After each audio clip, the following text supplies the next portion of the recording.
Tandis que le langage courant confond le mythe avec les fables, l'homme des sociétés traditionnelles y découvre, au contraire, la seule révélation valable de la réalité. C'est à cause de cela qu'un récit mythique fonde la plupart des initiations tribales. Un mythe raconte en effet toujours pour faire partager à l'autre la vérité des choses dans laquelle se tient le peuple qui raconte. C'est la mise en œuvre de la même démarche que je reconnais dans l'évangile de Marc.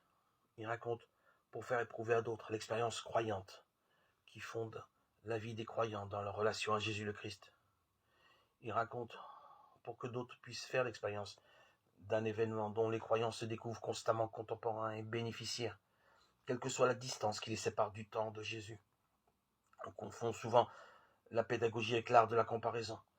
Dans une perspective didactique, cela se comprend aisément. Celui qui adopte le langage de la comparaison remplace une idée par une image pour faire accepter à d'autres ce que lui-même croit déjà. Il met entre lui et ce qu'il veut enseigner des illustrations qu'il élabore lui-même en fonction de ce qu'il veut dire.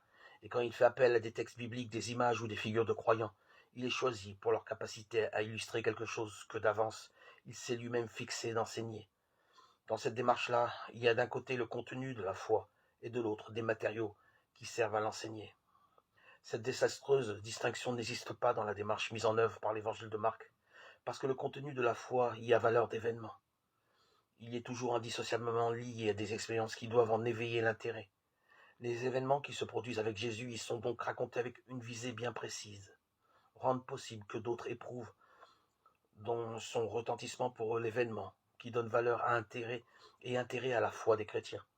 On comprend vite l'intérêt que peut représenter un tel choix dans un contexte où les contenus de la foi sont justement disqualifiés au motif qu'ils ne me font rien.